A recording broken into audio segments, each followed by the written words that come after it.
Dicks with dicks. Reverse rim job? What the hell is wrong with you? Yeah. Jesus, Johnny, what the hell's wrong with I wanted to get caught. you? Yeah, I was thinking that quote was in my brain every time I thought about like how am I going to talk about this damn podcast. I was gonna be like, so much porn. There's so much porn. It's just out in the open. You have so many tabs. Yeah, there's so many tabs open. There's files. Look at the organization here. Clockwise rim jobs, counterclockwise rim jobs. Reverse rim jobs. What the fuck is that? You have to smash it up and we have to dump it in the river and go check on it from three time to time. Between. It's like, no. We can't just smash it. We got to go bury it in the harbor.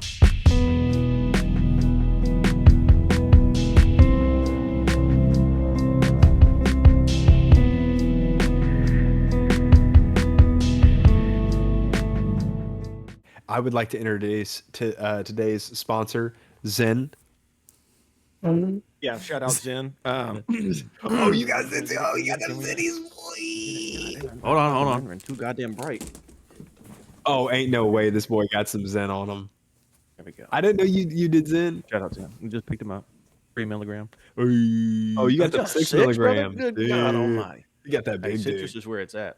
That's some big dick energy. Yeah, 6 has put me on my ass. Zins, boy.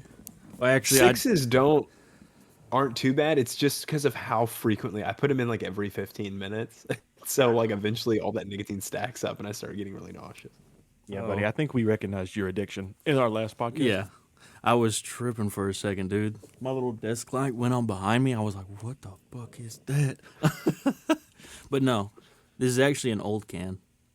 I went down from 6s to 3s because it made me sick again. Yeah, 6s, my stomach hurt. This is not what's happening. Yeah, and I ain't gonna lie, dude. Then I got the coffee. I tried the coffee flavor one. People sleep on the coffee flavored one. It's pretty good. It's good. Yeah, it doesn't taste like super strong coffee. It's a mellow kind of espresso flavor. It's delicious. It's really freaking good. Do one of you guys want to give the intros, or do you just prefer me to do it? This is your podcast. This is our podcast, dude. Ours. I'm a guest. Fuck. Ours. Okay. All right, I'll it's do ours. the next one. I'll do the next one. All right. Not this one. All right, give me a second. I got a burp. Wait.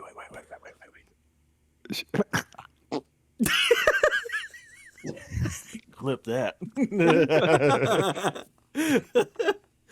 Oh, good Jesus. Safety. Dude, yeah.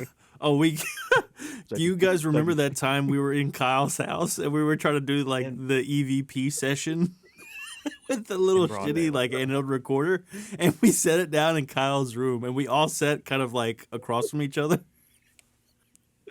And Safety. Freaking Brady starts. We set the thing to record. He's like, "All right, if there's any spirits in this house, make your presence known." Fucking Brady immediately safety, like ripping ass, like a lethal amount of farts, like out of nowhere. It's like, wow, we definitely caught something on Ridiculous. recording. Yeah. All right, I'll give the intro. Then Brady will give it next time, and then Kyle, you have to give it. We're going to take turns, all right? What is the intro? I can give it today. All right. The intro is, welcome to the Seance Sunday podcast, where we talk about all things creepy, cryptid, horrible, terrifying, and awesome. And also have a good time. Or, add whatever tag you want at the end, but that's the main thing.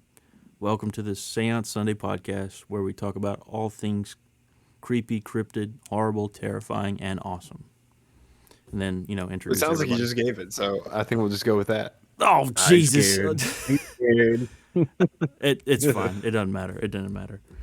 Welcome to the Seance Sunday podcast, where we talk about all things cryptid, creepy, and terrifying. Today's sponsor is Zen. Not really. I wish. So if you want to throw me some Zennies this way, boys, come on down. Or just send him the barcodes, because he likes to get the rewards. Or send me oh yeah, Brady, do you do the barcode rewards? There you go, buddy. No, you can have it. Clip All right. Just take a picture of it and send it to me. Never. But anyways, on this week's episode, we are a bi-weekly episode, so every 2 weeks you'll get a new episode from us. And this week we are covering Pearl, the movie Pearl, starring Mia Goth, and the movie X, also starring Mia Goth and I forgot the other actress's name. There's more actresses than just Mia Goth, but Brittany Snow. I think Kid Cudi's in that movie. is he? Pretty sure that's Kid Cudi. Yeah, I'm almost positive that's Kid Cudi. Man in the Chair. Look it up because I only remember Mia Goth. And it's written by Ty West. Yeah.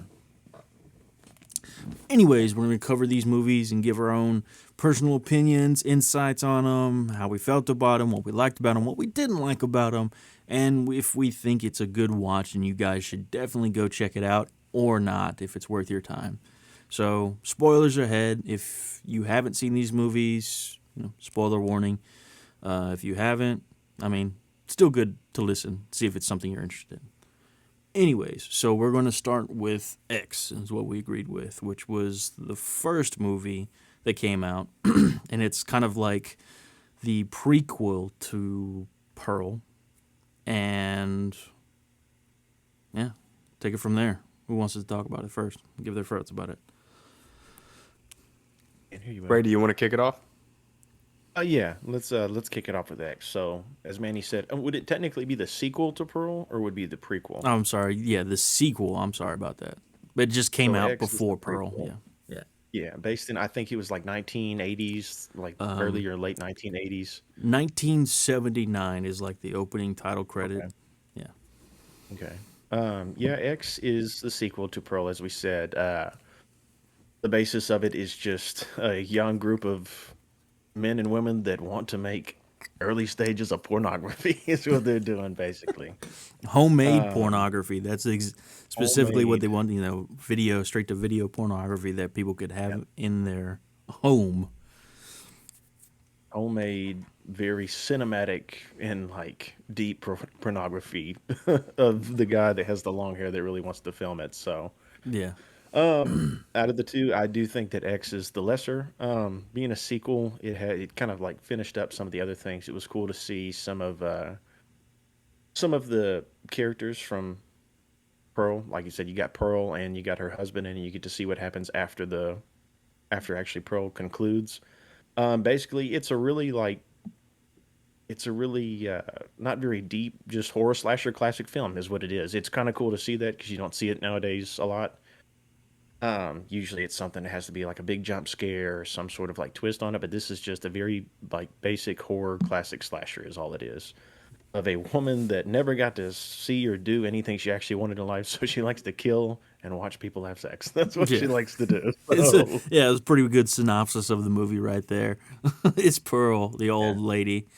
And I guess we could dive in, or how I thought. For the most part, yeah, all the gratuitous amounts of like sex and stuff I didn't really care for. Not to sound prudish, but just not my cup of tea.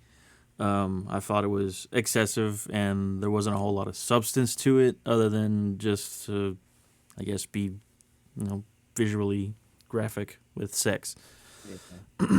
I will say, big shout out. It basically showed how Airbnb started. To be honest, like you used to call around and just be like, "Hey, can we use your barn for a select amount of days?" And that's what happened. And guess I what? know. If you do that, you're probably gonna get murdered. Yeah, So don't do that.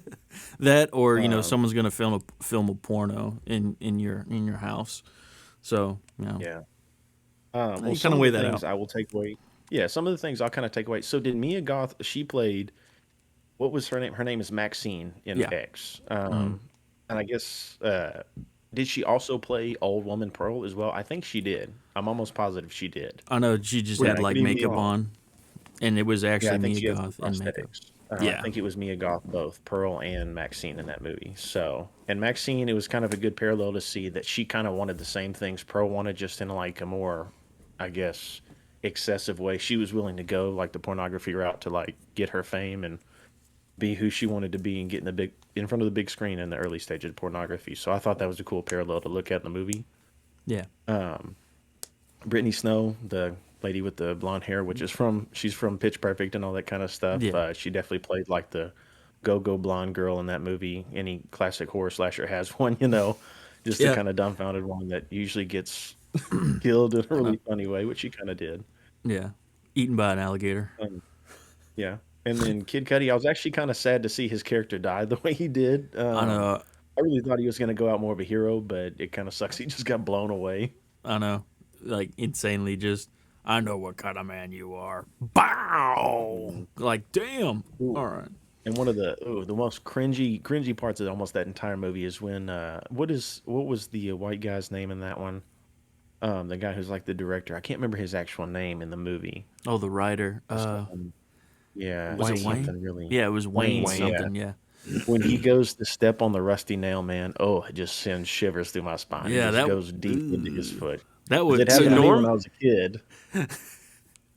I wasn't like whenever the setup was happening for that, I was watching it with my wife, and when the setup, I was like, he's not gonna step on it. It's just to build tension. Something else is gonna happen, and then sure enough, he stepped on it. I was like, oh no, because Mm. they And the always noise it makes, just like I know. Ugh. Speaking of like noises and I guess sound design in the movie itself, I mean, I thought it was interesting how they used sounds from like when they're filming the actual like scenes in the barn and in like the house or whatever, that they use that as scoring to score the movie because throughout the movie you have themes of like it's like women moaning and stuff, or Mhm. and they use that and blend those samples or those sounds in with the score and like to build tension or to build atmosphere, which is I thought was unique in that aspect, for that aspect alone, because you have like these huge like reverbs and echoes that come in. Yeah, obviously when they're transitioning from one scene to another, when they're in the throes of whatever ecstasy, and the voices are really raised and loud, and they have do that kind of classic thing where it echoes and it kind of leads into the next scene or it fades into the next scene. But they use that I feel like they use that in a creative way, not just gratuitously or excessively or, stupidly. Yeah, no, yeah, I agree. They used, I mean, yeah, the scoring was pretty good in the movie. That's what I'll say is one of the better parts of the movie was the scoring. Film shot setup was pretty cool too. To be very honest, I like all the setups they had. Like I said, just a classic horror slasher Like film. Like slasher it movie. was just really classic. It was very simple. If I didn't watch Pearl, I might have a different view on it. It might be a little bit better to me. But now that I know what happens in Pearl, I definitely like Pearl better, and I think they could have really taken away from that movie better Yeah. in a way. But Yeah. What was your take on it, Kyle? I was not a fan of X. I thought it was I don't know, it wasn't that good of a movie. Like it was just so much porn. So much. I felt like they could have we were talking about that earlier, the quoting Ted, Johnny, there's so So much much porn. porn. That's all. I was like, oh, it was gratuitous as fuck. I know. So much. And I was not excited to watch Pearl because of it. I thought, man, it's just gonna be the same thing. Just people, just trying to get people to watch the movie. But Pearl, it was so good, so much character development.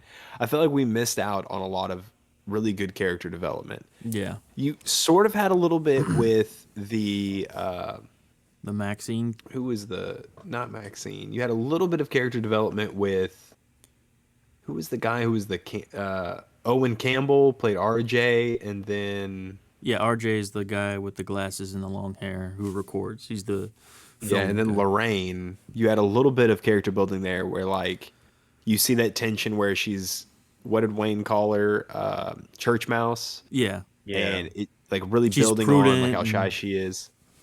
And then and she goes and she like wants to participate, and then you have the regret of her participating. And then for RJ, he's like all about the film, and then all of a sudden there's a shift, and he's like, "This, I'm not okay with this." And then he gets okay with sort of with filming, and then afterwards he's just like totally distraught. So there was a little bit of character arc there. I don't know that I felt any character arc with Wayne, Maxine, Howard, like none of these guys that I felt was any character kind development. of yeah. There was a I like the score, what you said about the score, and then there was some camera angles and like the way, like particularly with the two intros, both X and Pearl open the same way. I think that X, whenever it opens, the barn doors are just open. And Yeah, you see the camera pan into the crime scene. Whereas in Pearl, they're the barn closed. doors are closed. And so I thought that was cool because a lot of what I think about the two movies and how they play together, I think it's all just a story of narcissism. I think I that's like think ultimately the what story it of is, what's yeah, happening. narcissism, Yeah. and like Be- because go ahead, go. Sorry, go ahead. Finish your thought. yeah, I mean I did not know that old woman Pearl in X was played by Maxine. I didn't know that. Yeah, Mia Goth played her Yeah, both. I caught Oh, on yeah. to sorry, that yeah, really Mia. quick. Mia Goth played both Maxine and Pearl, Which old lady Pearl, in X. I didn't know that, but I knew that she played young Pearl, which I think is perfect because ultimately, again, I think it's just about narcissism. She's in X when old woman Pearl sees Maxine. The reason why she's in love with her is because ultimately she is in love with herself. She Yeah, is so self-absorbed, and the reason why I hammered X about character development is I felt that Pearl in the movie Pearl was so well developed. Like she starts off as like mildly crazy and you can see that build and you can really feel that regret in like that 6 minute monologue where she's talking with her husband's sister and yeah. she's having like that confession. We'll save that for Pearl. Okay, Okay, yeah. yeah. Yeah. But no, So sorry to anyway, interrupt you. But yeah, well, guys, I guess we can switch. Just to jump into that real quick though, I will say so what I kind of like had to take grips with is the fact that this wasn't a movie technically about a woman not getting what she always wanted and willing to drop her like morality to like get there. This is a film about a psychopathic serial killer. That's what it's about yeah. ultimately. Like once you get to the end of the X, it is about Pearl being a serial killer. Like that's the Yeah, basis of the entire movie. That's the only thing that really carries over is the fact that she is a serial killer, and since she couldn't get what she wanted, she continued to kill people. Because in X, like you hear Howard at the end, her husband say that they've been doing this for a while. Like there's more groups of people that'll come through and stuff like that until the yeah, ultimate demise at the and end. But Lorraine Church Mouse, she finds that person strung up in their basement, and that obviously when Howard locks her in the basement. I guess to talk about Lorraine, what's the actress's name? I know she's pretty popular now. she Jenna played Ortega. Wednesday Yeah, Jenna Adams. Yeah, Jenna Ortega. Ortega. Yeah, her character development. She's because I feel like she did have a little bit of character development. It wasn't like profound or anything like that. But what I did see is she came into the whole experience, like I said, very quiet, reserved, conservative, kind of like didn't really agree with what they were doing, and prudish in a way. RJ, her supposed boyfriend in the movie, says like, "Well, I didn't realize you were such a prude," because she's like, I don't know about this. It seems kind of wrong. Like something doesn't sit right with her. But then Yeah, after they're and he done shooting the scene in the barn, and it's later that night where they're all kind of sitting together talking, and she goes into like this thing. It's like, I don't understand. How can you do something like that and say you love a different person, but you're able to sleep with somebody else so freely? And it's like, well, it's not about who you fuck. It's about who you love, and you can choose who you love, and anybody can fuck. Yeah, Which I RJ kind of set himself up for failure on that one. I Like know. I'm he like, wanted to walk the line of being like there for the cinematic purposes and getting to like the movie to have a lot of depth, and in all reality, he just pushed, he pushed her into it, and she was okay with it, and he wasn't at the end. I know he And was. that's where he wanted her to be at on that line with him, and she wasn't willing to do that. She was willing to drop her morality to gain the stardom in that film because she listened to what he said, and now he kind of regretted what he said. So I think that's kind of, I guess, where he thought. I mean, when he pulls Wayne aside and they have like the little conversation, he says she's a good girl, she's a decent girl. And what does Wayne say? He's like, there are no good girls. hmm It's like, damn, that's like hard. It's like you brought her Who into this, hurt and you? I know, like straight up, like who hurt you, Wayne? Like, damn, that's pretty brutal, pretty dark. But I'll say he you had the least amount of character development in the entire movie. Man, there was nothing. He did nothing. It helped who in no manner. or Wayne? Uh, Yeah, he just I wasn't. know. He He was was just there. there for whatever. I thought it was hilarious after he shoot the first scene though, where like he's talking to RJ. He's like, "Did you see that in there? That was crazy. People are gonna pay millions to see this stuff. Feel how hard my cock is right now." And then RJ just grabs him by the dick. It's like, "Hey, No, Oh yo." yeah. Wayne grabs his hand and forces him to touch him. Oh, does he? He just like impulse. He's just like, feel how hard my cock Guess, is. yeah. But the fact that RJ kept his hand there, it's like, yo, what the which I thought was funny. That it did have some laughable moments in it. I'll give it that. So like that scene, some of Wayne's dialogue is pretty funny. And then, God, what's the male porn star's name? I forgot his name. It's Kid Cudi, Yeah, what's his- apparently. Yeah, Jackson? Jackson. Yeah. Yeah, the part where he talks about him being in the military. And being in the military, and oh, he moved right as you moved. But I thought it Yeah, was my son's running underneath the bed right now. He's hiding. He doesn't want to go to bed. oh, poor little guy. Right, yeah, this is a perfect conversation to have a toddler. But anyways, how he had, I guess, a similarity with Howard. Oh yeah. Hey, buddy. Good night. It's my Yeah, godson. so I'll say that too. Yeah, he had the similarities with Howard, but just the way that he got killed was just kind of lackluster. I really thought he was going to be a little bit more of a hard ass in the movie, I know, and like, like kind somehow of. overpower Howard. That's what I thought But too. Like he was gonna kind of be like the hero, kind of, because he was just set up for that. Like he was kind of hardened, and even though, like, I guess what he was doing was not exactly ethical in a way, being a porn star, depending on what your ethics are on that. I mean, he still had a sense of honor that he was trying to keep. I mean, he didn't have to help Howard at all. He could have been like, "No, fuck off, old man. Like, I don't give a shit about your wife."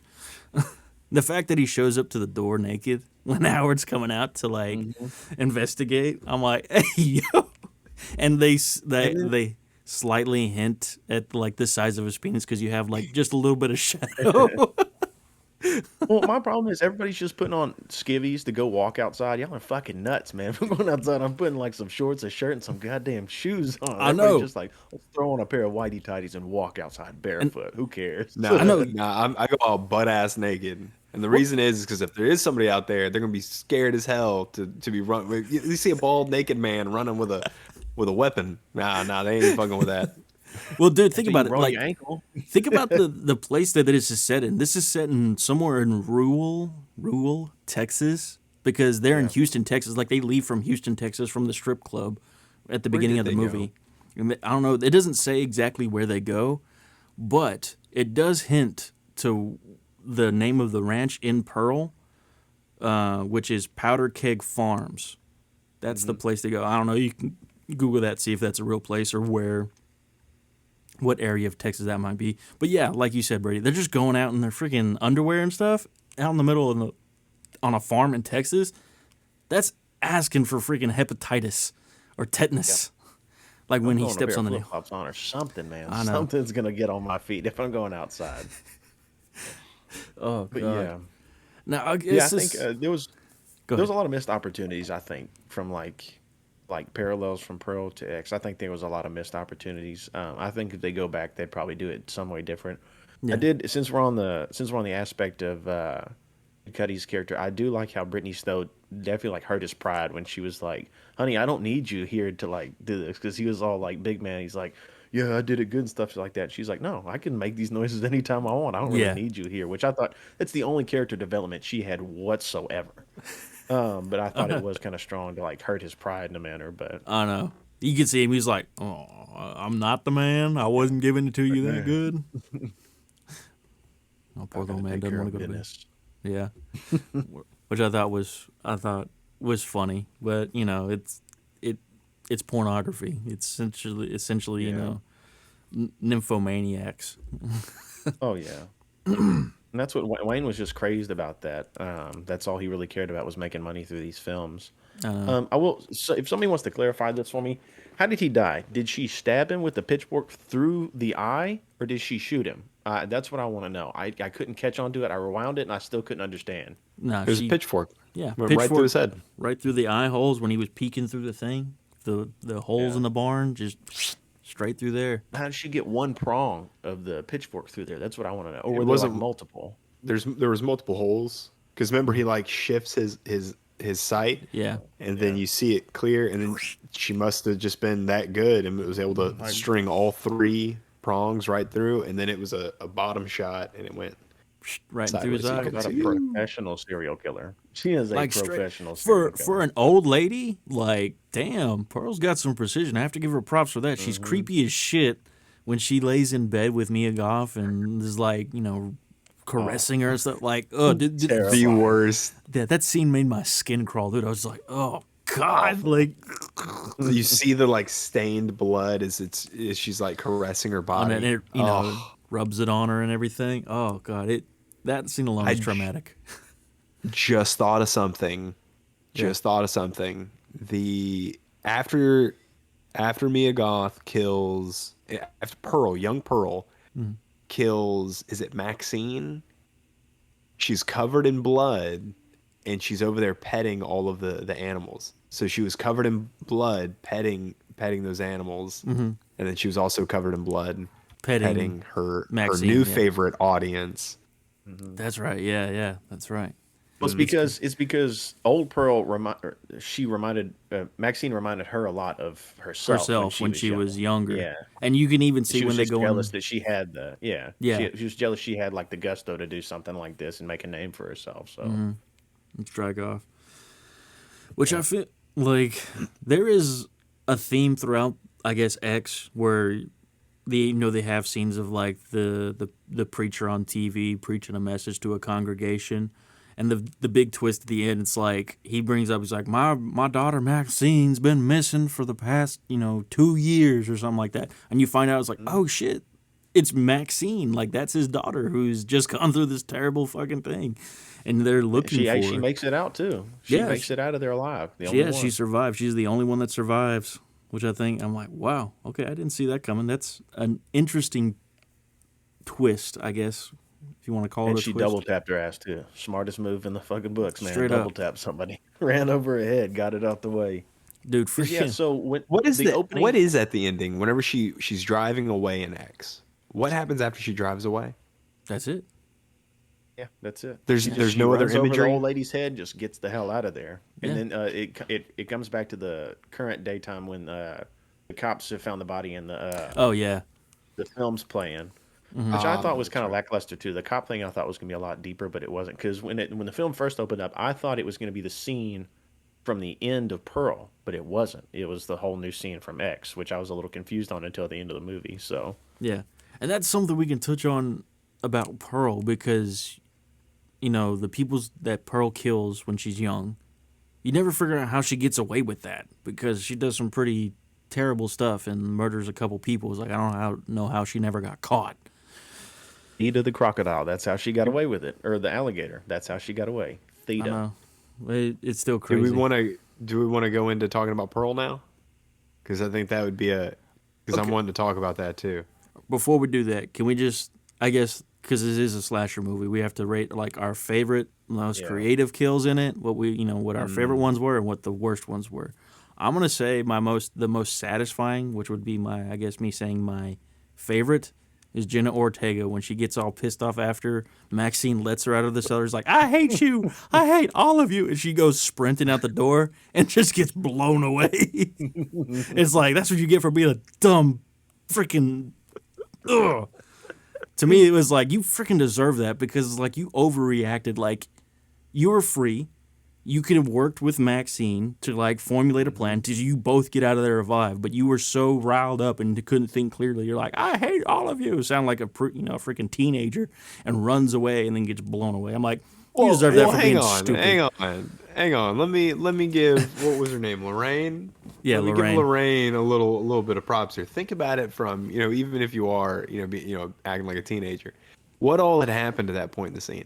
She had felt like she had ruined her relationship, and because she was crying about that nonsense, and then she's in the cellar, sees a dead body. I don't know if she saw the dead body before or after getting her hand brutally Before. fucking That's a smashed. tough Oh, yeah. scene too, because it hurt my hand when it happened. I was Dude, like, it's like oof. crushed, and you look like she's missing several fingers. I'm pretty sure it Yeah. broke the Her wrist. Yeah. her wrist. And then what happens? She's stuck in there again. She thinks she's gonna die in there. And then she's finally let out, and who does she see? She sees the person that she thinks convinces her of having ruined. Like, she's just mad. She's having a bad day. She's just wanting out of the farm, and she just sprints out. Granted, dumb decision. She should have been smarter, but I don't know how well I would think in a situation in which I just had my hand smashed in. I'm trapped in a cellar. There's dead bodies. No one's coming to get me. I don't know. I And she guess, got yeah. sniped.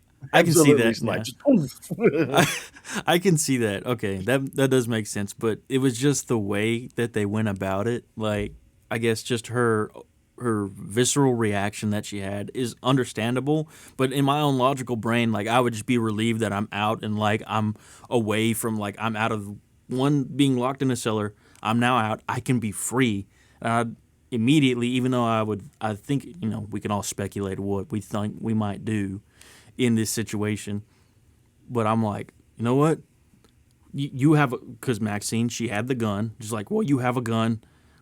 He's like, we can find the keys. We can survive. Like, I'm thinking about survival, not freaking being, dramatic and be like, I hate everybody. You guys are terrible. I'm gonna run away now. Bam.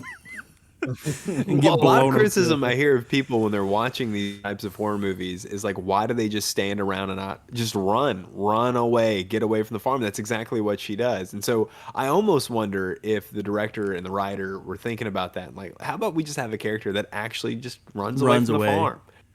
And Then then she just met with a shotgun, And- you know? like, what I want to know is because this scene happens very quickly after Maxine gets away from freaking Pearl and Howard fucking on that bed. How did the fuck did those old people get back up to the house so fast? Because this happens in all of, like, maybe not even 10 minutes. Maxine crawls out from under the bed, escapes from that little freaking shack that they're in, makes her way up to the house, then finds Lorraine, lets her free. I mean, What did she go to the house for? She went to the house for the keys, right? yeah, to find the keys to the truck. So presumably she was looking, all in the she would have left and she would have like looked around for the keys, realized that her vehicle wasn't there. I don't know where the van was. Did the van get moved? Was the van not running? No. Up front. Yeah, she searches the van, but she can't find it. Whenever she goes to look for looks for the keys in the van, she finds the gun instead. So she takes the gun because she can't find the keys. She's like, well, there's a truck. I can find the keys to the truck if I can't find the keys to the van. And then I think she also stumbles upon RJ, and he's dead. He's all freaking hacked up and shit. Anyways, Yeah, so I mean, yeah. plenty of time for old people to mosey on up. But to these that. are old people from the events of Pearl, which happened in 1918 to 1979. They're old people, and they're very, very much so. Like, they hobble everywhere. It's like, how the hell did they have sex? Old people sex, and then immediately be able to, like, all right, we're done now. Let's go back up to the house. How did they get there so fast? It took them so long to get to that shack. I want to know how his heart had could. 2 pumps in. So probably all he had is about 2 pumps. He's like, I'm No, good to they're go. fucking- Let's get the hell out of They were here. blasting They were it. plowing, dude. Like, ugh. But He's killed all these people. He's had that much, and he has sex, and his heart withstands it. That the crazy sex they had. He gets up to the to that. Is that my? That's my son. He wants to come in. Oh, poor buddy. Yeah, poor guy. Has all that sex. Wants to. He's dragging away a body. She gasps, and it gives him a heart attack. Like, how many people has this guy killed? How many people has this guy killed? That a small gas from someone he thought was dead gives him a heart attack. I don't think he's know. been having a heart attack since they started making love, to be honest. It's just Yeah, kinda delayed, it was yeah. just like his heart was already giving out, and he's like, I got enough. I can make it back to the house. And then just that one thing tipped him just- over the edge. you had the adrenaline to like get a good 15-second pump in. They just sprinted over the house enough time to shoot old girl. And he's like, Yeah. "Oh, that's it. That's all the heart had." Anyways, going back to the kills, that was I guess my favorite kill because it was just like it was dumb and like you know what do you get for being stupid and not using your head? I don't know. That's just me being the way I am and thinking that way. It's like that's what you get being Well, stupid. what's your least satisfying? My least satisfying one would have had to been Howard. Not Howard. Wayne. Wayne? Yeah, like Yeah. because once again, he's freaking walking around in the middle of this farm in his underwear. It's like you're stupid. You're exposing yourself to everything now, so you deserve to get. You deserve to step on that nail too because you were stupid enough and couldn't put some fucking shoes on when you go walking around a farm at night. Like what the fuck do you think is gonna happen? Well, And He's the good old city slicker. I guess fucking people from Houston, dude. That's the real moral of the story. People from they Houston got are on from LaPorte. trash. Yeah. Oh, God. Well, Kyle, Houston's- what's yours, man? What's your most satisfying? Your least satisfying? I would have to agree that the least satisfying is probably Wayne. Close second to least satisfying was Jackson. I kind of like, it was good, a good surprise shotgun. Never fails. The most creative, the most satisfying probably was RJ. He's coming out, nothing's happened yet, right? No murders. He's coming out, he just sees an old lady. He's like, hey, come on, let's get you back inside.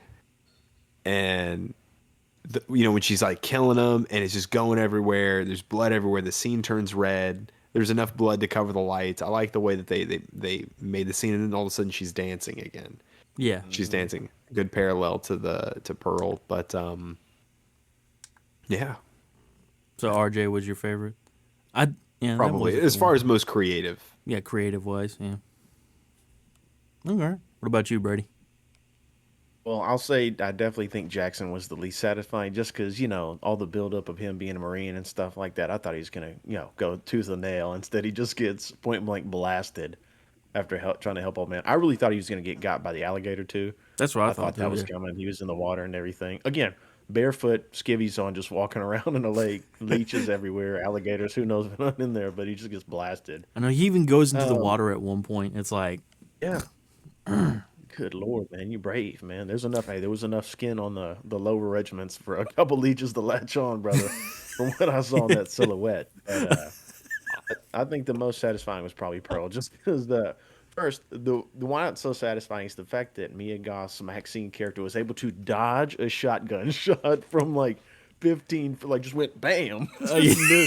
She goes flying out the fucking window, just toof toof. yeah, through the door, then- breaks her And hip. then she's trying to get like some like sympathy. She's like, "I broke my hip." Just fucking blast her head open. I was like, "Yes, this is a perfect ending." Gore Yeah, wise. that's probably my two. Okay, solid. All right. Well, good. I feel like we've wrapped up and set all of our pieces on X. Now we can move to Pearl, which is the prequel to X. I guess someone want to give a brief synopsis or summary of it? Hear it, Kyle. All right. Summary: you have Pearl, who's stuck at a farm. They're German Catholics. They talk about how they're already sort of isolated from the rest of the community. You have the Spanish flu going around. Nobody likes them because they're Germans, and it's currently set in World War One. Pearl had recently married a young man from a affluent family where he decided he wanted to leave that family and come stay on the farm, which was very upsetting to Pearl. But he volunteers to go to World War One, and they hint in the film that the family could have paid a doctor to get him out of service, and he chose not to. He chose to. Strangely honorable for a man who stays around to hang out with Pearl. And then the whole story is just sort of her finding herself. You really see her narcissism and her character develop from just being generally frustrated with her current situation of being stuck at the farm. It develops through her trying to find a way off of the farm and away from her overprotective parents. Well, it's her mom who's overprotective. Her dad's in a wheelchair, presumably from a disease prior. I don't know if it's polio or what it was that got him. And Yeah, they never really like. Yeah, they yeah, never they went never into that specify for some what reason. the disease or virus or sickness is that's going around. Which Yeah, it's a Spanish flu. It's on the newspaper. oh, it is Okay. okay. I didn't notice that detail. Yeah, it's So, on the newspapers. It's the Spanish flu, but they don't. There's several scenes where they hint at the fact that the father did get sick with a virus yeah, of some type. I don't think they knew what viruses were back then, but anyway, where he gotten sick with something, and that's why he was in the wheelchair. I only suggested polio because I know that polio is it's like that particularly. debilitating. Yeah. Yeah, I think the full path of polio though leads you into the iron lung. Like you just don't have any. So I don't know if that's what it was. But anyway, the mom's super overprotective, and all Pearl wants is to get off the farm. Part of this, she has a lot of sexual frustration. She fucks a scarecrow, because But she then just she met says him. she's married. Yeah, She Yeah, tries yeah, to she's stay yeah. married. faithful. That's And something then married women do. a- I guess. uh, I don't know. That's basically it's a character development, and then she ends up killing everyone who sees her for who she really is, and sees how crazy she is. She kills them all, and Howard comes home from the war to catch her having a dinner with her dead family, Mm-hmm. and that's it. The ending credits is her just smiling awkwardly at Howard as he's Specific. presumably horrified. Yeah. Hey, let's go ahead and talk about that. The fact that she smiled like that painstakingly for at Almost least like it had like been 2 or 3 like 3 or minutes. like Yeah. yeah, I thought it was longer than that. Just like held it wasn't a loop or anything. She just I know it felt the long, whole and time. what I thought was really cool, like I guess this lends to Mia Goth's character. I know a lot of it was just like physical strain to hold the smile that long, but you see like the fake smile she puts on whenever she sees Howard, the first smile. You see her first smile with like her face, her teeth, and then you see her smile with her eyes, and then you see her strain to keep her eyes smiling, and then her strain to keep her mouth smiling because she closes her mouth a couple times. And she almost doesn't blink, maybe twice. Yeah, not a lot. And yeah, and she holds that for such a long time, and so you see her face kind of go through all this emotion and this contortion of trying to force this smile, and I guess all the things that she's struggling with internally, because she's like her whole thing's like, I have to make it right. I need to make it right. I can set this right. So Her obsession with being perfect. yeah, it it that by itself, that scene was like, I was like, it's creepy as hell, but like also really interesting at the same time, because you can watch someone struggle through all this emotion just through their eyes, which is really interesting. You know, and she ends I up mean, eventually crying. I don't know if it's because her eyes are drying out or she's genuinely like crying because she's kind of like crazy now. yeah. I like how Howard was just like, all right, fuck it, this is us now, leading up into X. Like this He is us. We are completely, the yeah. killing family. This is it, man. I was like, I He's want like, to all right, know, cool. What a faithful motherfucker, right? like He's just like, straight all up. right, hide the bodies and let's do what we gotta do. And I wonder what she said to him after that to get him to stay. Because I'm telling you, if I fucking came home and my old lady had dead bodies at the freaking kitchen table for dinner, I'll be like, I'm out, ski. You're Yeah, going to jail. it seems like Yeah, it seems Well, like it there's breaks our morality contract in marriage. I think this is it. I know, right? well, there's no telling what he saw in World War One. Maybe he had seen enough to where the thought of being with a serial killer at home wasn't that bad. I don't know. You know, that's an interesting concept. Like being in World War One. What did he do in World War One too? Like maybe he ended up killing a bunch of people. That's why he was so, I guess, not affected by it. I mean, he's obviously traumatized to see like his in-laws and the scene that when he gets home, he wasn't expecting that. He was expecting to see his family and be happy, and he still doesn't know that his sister is dead yet. So Yeah, I don't think he ever did know that because she got rid of that body real quick, chopped her ass up and got rid of her so quick. feet of Yeah, the alligator, came right back in, baby. She had him on a call, or the man or woman alligator. I don't know which one. She's like, it was Peter, a come on, girl. let's Yeah, I take think care it of was a this. female. Yeah, That's a because good. yeah, she finds the clutch of eggs like the alligator's nest, so I'm assuming it's a female alligator. That was a weird part too. She just crushed that alligator egg. I don't know why. I Something f- about she like could like talk to animals or some shit. Because the cow was like, "Nah, fuck this shit. Get this baby alligator out of here." She just crushes no, that I bitch. think that was a symbolism, like a moment, like that was symbolizing something. Like she held this egg. What does the egg represent? Like life, a new life. And then she's thinking about Howard, about her husband, like the life she was supposed to have with him, and him coming up the driveway waving, and then he explodes all of a sudden because she breaks this egg. She's like, you know what? I'm giving up that dream or this version of what my life can be. Like, I'm not settling with this anymore because, she hasn't heard from her husband in, I'm assuming, months since the last time she got a letter from him. So she destroys this egg, and that's her in her own subconscious, like breaking that, I guess, part of her life or her tie to reality and being like, no, I'm done with this. Like, I'm starting new. Like, what do you think, Kyle? I feel I like, think that is an excellent description of what she's doing. She's breaking the connection of life to Howard. She doesn't want to be on the farm anymore. She absolutely wants to throw it away and give it up.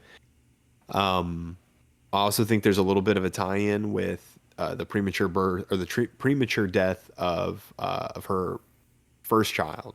yeah. Right? She mentions that she's pregnant and that she was so relieved. So in a similar way that she was relieved from the death of that child because she wasn't able to raise it, she's relieved by the fantasizing about Howard's death because then she's no longer tied to that and Hmm. she can move on. She can go to a new life and she won't be stuck on that farm anymore. Yeah.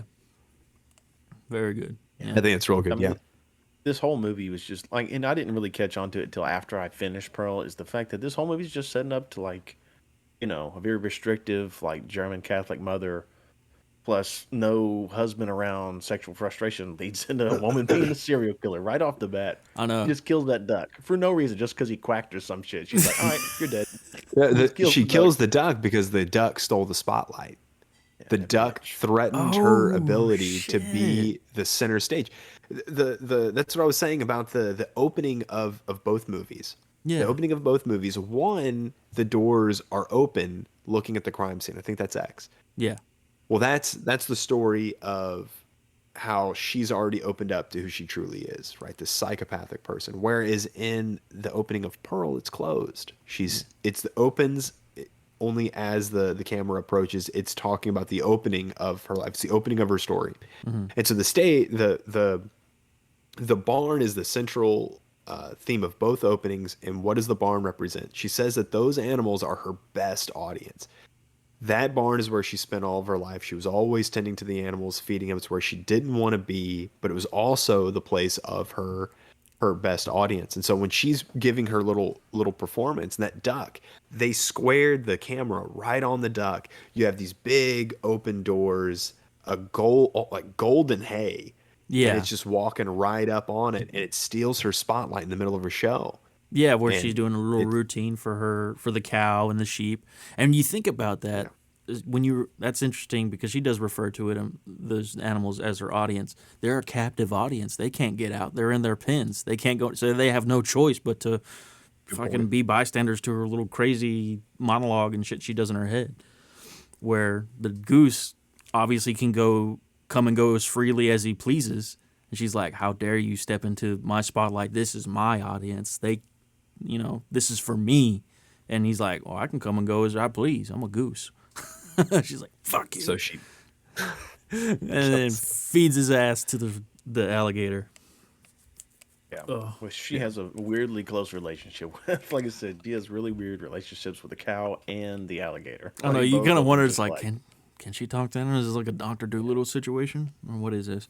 I mean, she was out there, man. She's out in left field for sure. Which, going back, I guess, to the opening scenes of the barn, I really like the score in this movie. Like from front to back, end to end, it's scored almost on almost in every scene, and the way it's scored with a lot of like uplifting thing. Like it's very kind of a happy thing, kind of magical. Almost reminds me of like a Disney score or something. Yeah. And that's how it starts. But then you do have like the shift from this more magical, uplifting theme, and it swells down into a more serious and dark at times when she's getting dark when she kills the goose.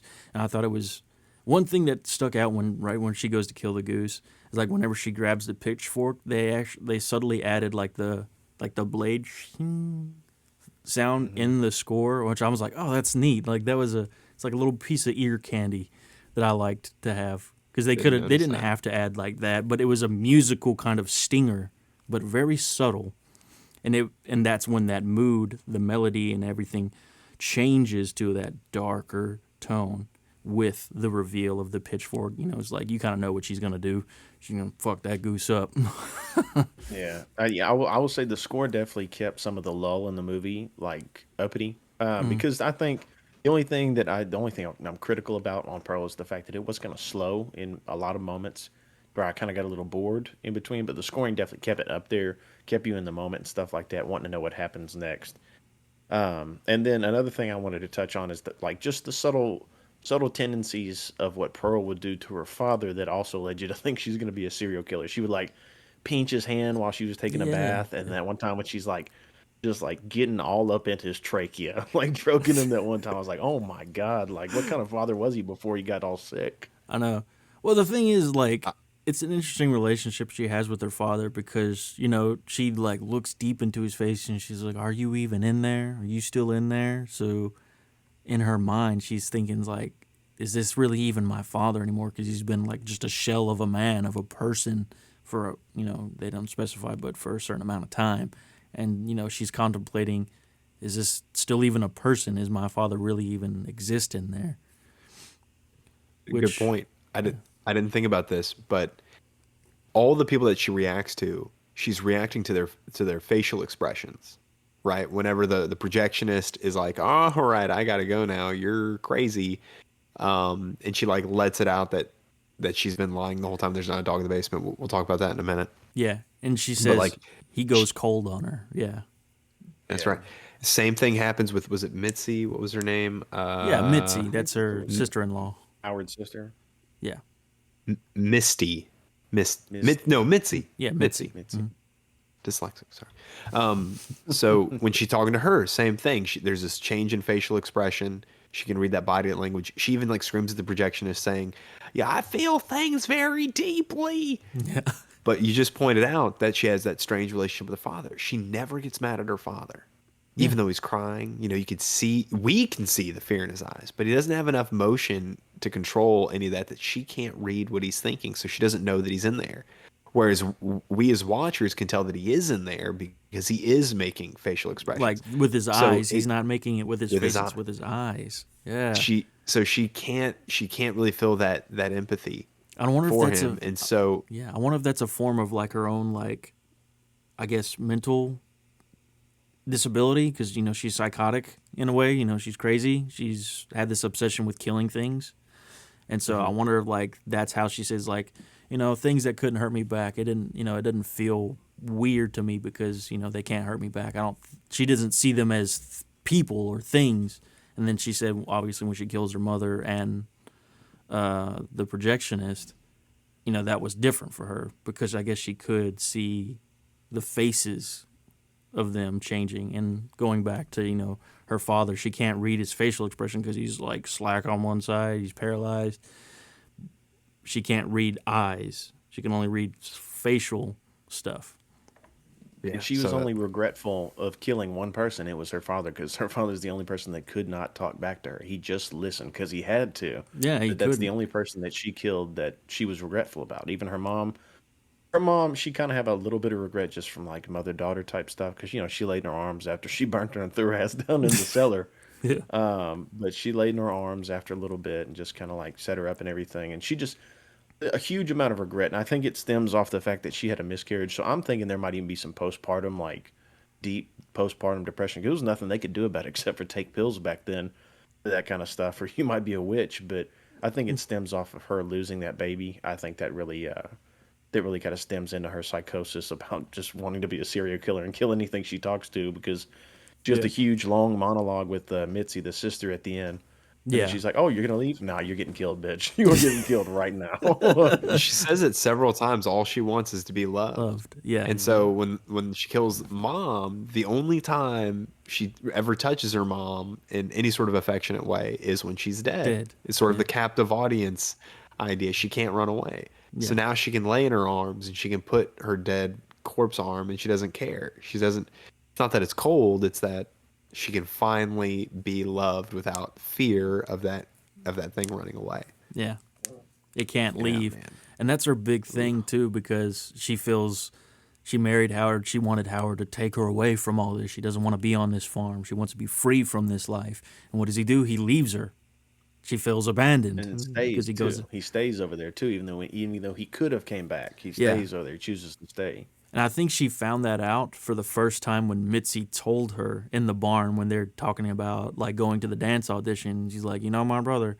He's like, my mom and dad were so upset and tried to convince him like we could easily have pay for a doctor to write you a script saying you couldn't go, but he wanted to be defiant towards his father, which is an interesting take to defiance of the father in a way. Howard's defiance of his father. I guess he didn't want to do what his father wanted him to do. So he's like, fuck you, Dad. I'm going to go work on a farm. I don't want to be, part of this wealthy family and live this comfortable life. I want to do the opposite of that. And it's basically like, screw you, Dad. I hate you, Dad.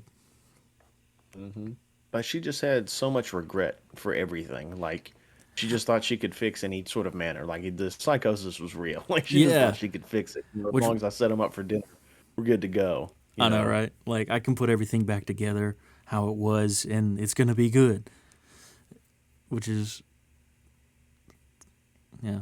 I guess it really shows, like, the break of her, like, her psyche and her, severing her conscience to what she really did. Like, you pretty much killed your family, and here you are now trying to justify, I can make everything right. I didn't really mean any of that. I can recover from this. I can be, and she says, I can be anything you want me to be. I'll love you, whatever. I just want to be loved. Part, like her monologue at the end where she's confessing everything to Mitzi did make me feel for her as a person, though, because I'm like, damn. What? Yeah, like, I feel... What? Because I felt like because at first she doesn't want to talk to Mitzi. She doesn't want to express her innermost feelings. But she ends up, doing that. And it humanizes her a lot because you realize, okay, well, we all kind of have some of these feelings, even though we don't fucking act on them because we're not that corrupted in that way. I thought it showed precisely how humane she was. I thought the exact opposite. In I what thought way? That she starts it off, and yeah, she says, yeah, I don't know if I feel okay about talking about this. She gives like one, maybe two nays, and then all Mitzi has to do is say, "Oh, go ahead, just go ahead." Well, okay, and then she proceeds to confess all of these things as if as if it's not a really traumatic. She's trying to justify it all as I don't saying, think she's trying to like, she can't justify it, recover. though.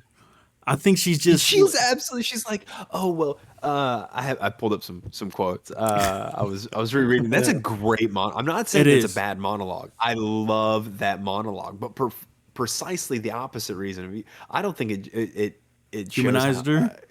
at all. I don't think it gave me any sympathy for it. It made me like really. I thought it really solidified her transition from just being someone who hated to be on the farm, was lashing out at animals, because she just couldn't stand it, just pent up anger, to full on psychosis, a total break with reality, where she thinks that it's okay to confess, like, and talk about these things as if it's.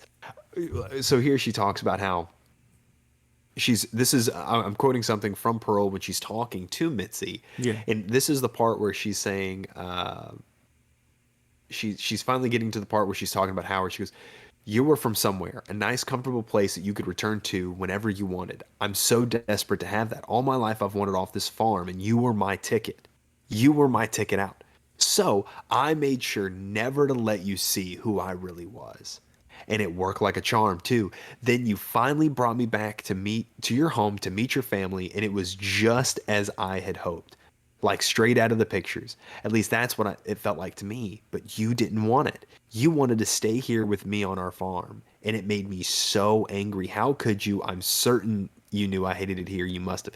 So somehow she's trying to play the victim, even though she's openly admitting and I know she without admits mincing any words, admitting that she used and manipulated manipulated Howard in order to get the life in the picture. She that wanted she that wanted. perfection. Yeah, And so it reminds me of that pig. The pig that's on the table or on yeah, the porch that's covered in maggots. It stays there. At first, it's a nice fresh pig.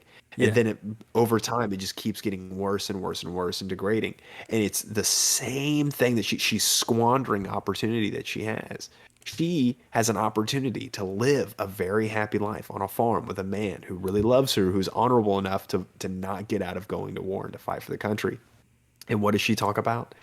She's trying to play the victim by saying that it's his fault. That she, yeah.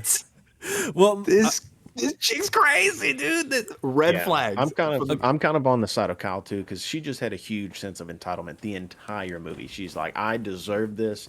I'm gonna go get this. And what she got hit with was a big old slap in the face of reality. The fact that they didn't want some Raggedy Ann I girl on know, a farm. They wanted a blonde haired, prissy I know, girl like young Mitzi girl, yeah, was. all American as they say. But then, And yeah, okay, entitlement just came out, man. here's my here's my reasoning for thinking like it humanizes her. Look at the relationship she has with her mother. Look at how like despondent they are to each other, how cold her mother is. She's never felt that maternal love. So that's part of the reason she breaks Ultimate. She's never had that good, strong maternal love. It's always been harsh rules, harsh regulations. You can't live in La La Land. You can't do this. Never really able. It sounds like her childhood. She was never really able to be kind of like a child because they needed help tending the farm. You know, she was forced to grow up earlier than she wanted. She saw her opportunity to get the life she wanted with Howard because of his access to wealth and a family that was rich in, I guess, love or connection. So she's wanting that. And I agree. It's very manipulative and she reveals a lot about her own self, her own intentions. But I feel like her admitting that is being honest. Like she's recognizing it. She's like, I realize now, like, that's what I was doing. And her being able to say it also represents her inner turmoil with it because she was always trying to hide her true self. And that makes me think, it's like, why? I mean, no one just is just like that. I would hope not, unless they're born like a sociopath or they're born, not sociopath, but what is it? Sounds pretty accurate. She was a Yeah, sociopath. sociopath. Yeah, no empathy or I whatever. can't remember what the difference is between Yeah, but like hang on. psychopath, sociopath. You're not able to feel empathy for someone else. And I like, do agree. I agree with both points of it. yeah, You did see like you kind of get that vulnerability when she's finally releasing things, so you can kind of empathize with her, and then she's like, "All right, well, it's time to axe you to death right now. I'm chasing your ass down the see, I'm not. street. I You're just dead." spilled my guts to you. Like, I'm not gonna let you leave with all this information now. Like, I can trust you, She's like, even though I'm she gonna go asked now. her. Maybe you should Yeah, axe. yeah.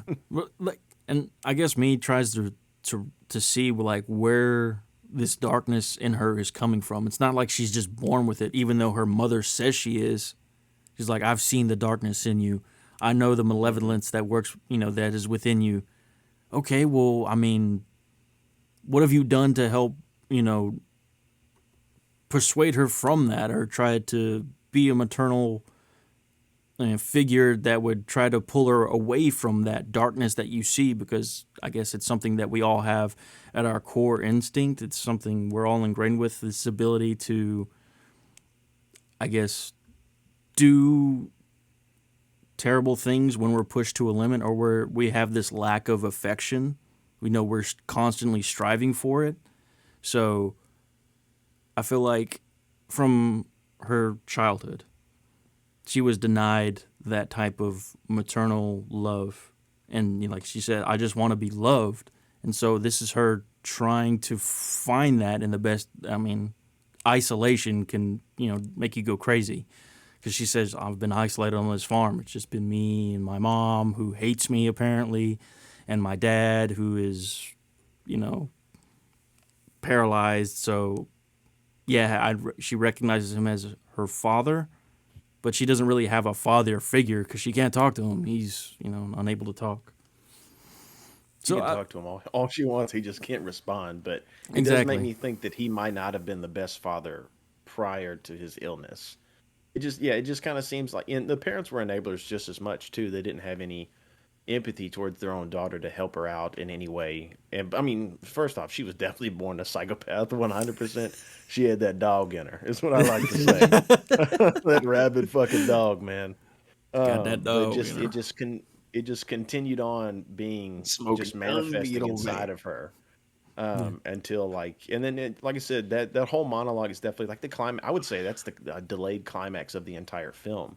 Yeah. But instead What's of the delayed? choosing to be the What's monologue, her monologue, I oh, think was the delayed climax of the entire movie, which it did show a lot of empathy to her character, and then what really like breaks the mold of humanity is the fact that she enacted on the axing thoughts right after that instead of holding it back and letting her go. Yeah. It's her, like, completely giving over to her dark impulses. Is like, I know what I am now. Like, I've killed people. I've killed animals. I've hurt people. I've done terrible, dark things.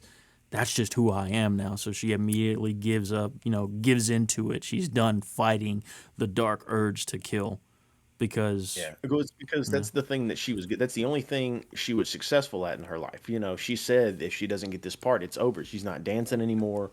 She's not doing any of that shit. She didn't get the part. She's like, well, you know what I'm good at? yeah. Fucking killing people. So I'm gonna do that. I mean, she's not wrong.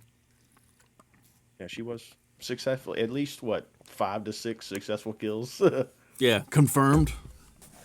Yeah. Damn. confirmed. I don't know. I find myself,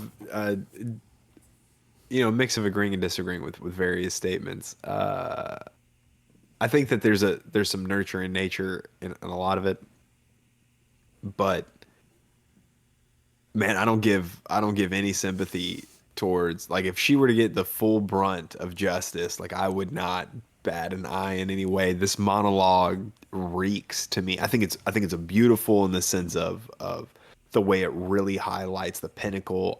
I think the delayed climax was a great way of saying it. That the pinnacle of her change from, I guess, faking being good to just saying, all right, no, I'm Embracing. not even going to fake it. I'm just going to embrace who I am. That's what she And it's all says. your fault. It's Yeah. all you've done this. It's all of y'all. So it's not me. But see, All I wanted was love. She doesn't want love.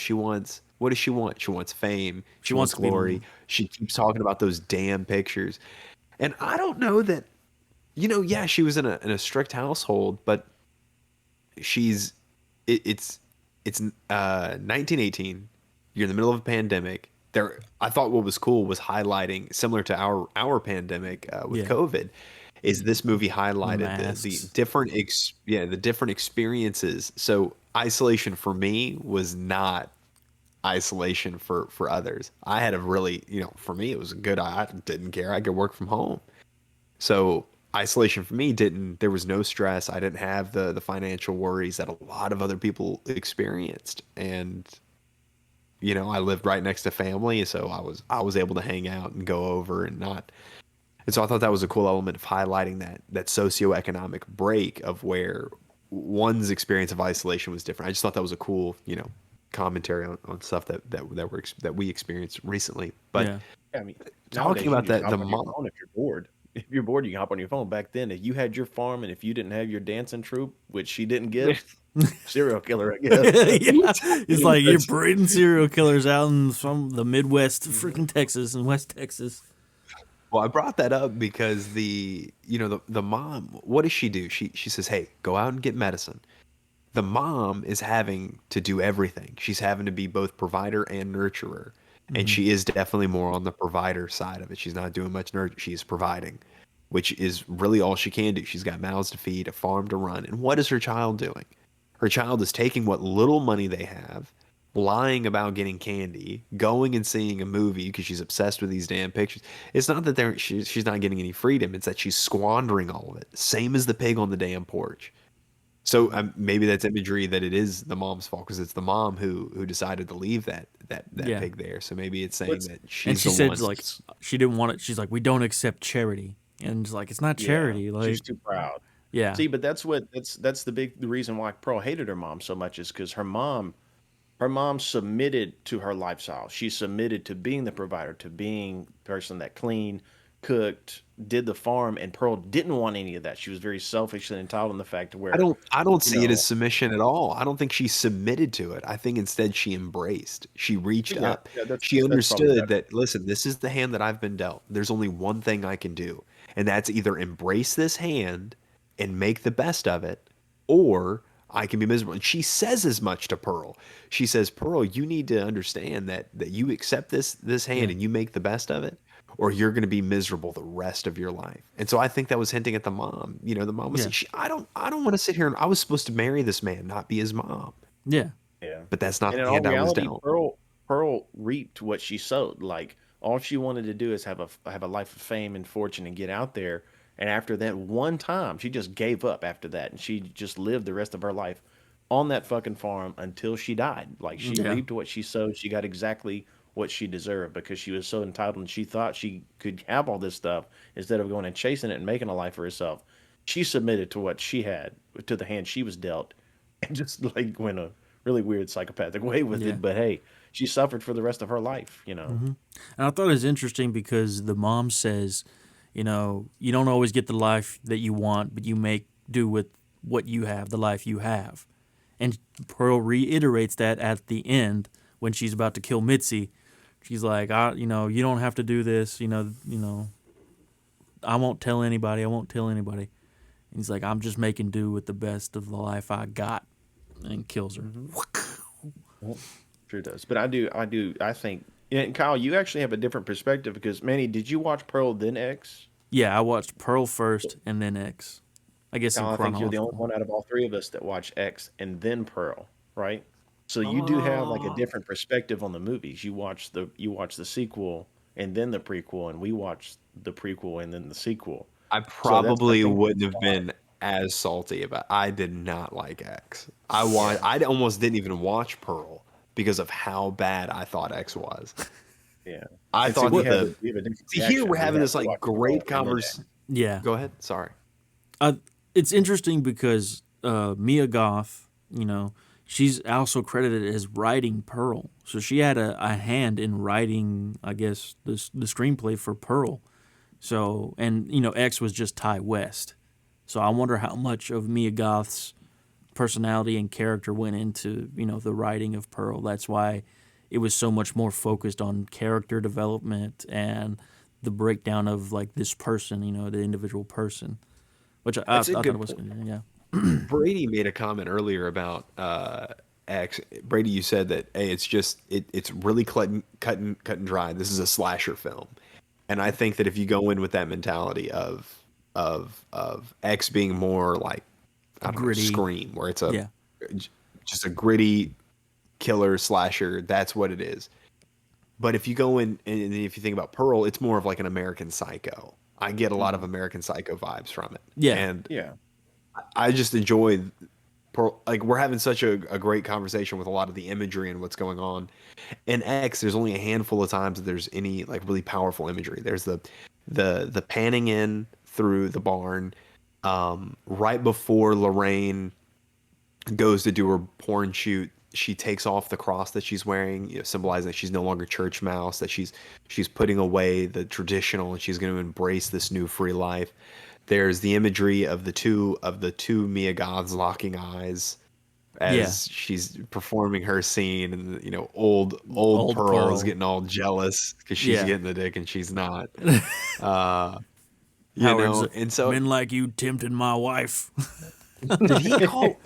I got a question. There was a racial slur. I think it was a racial slur that was, and I've never heard it before. It was Bohemian. Is that what he said? I didn't rewind it. He said there. Yeah, the You. projectionist refers to himself as like, I'm what some the more civilized or cultured people would call a bohemian, What meaning, is a? Is look it that? up, I would assume just somebody that's Put okay this on with my like search the history. slander.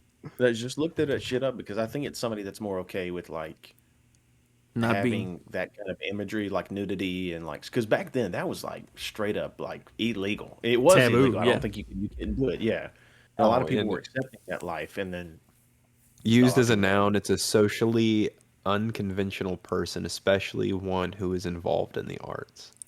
okay, Bohemian, this is from Wikipedia. That was from Oxford.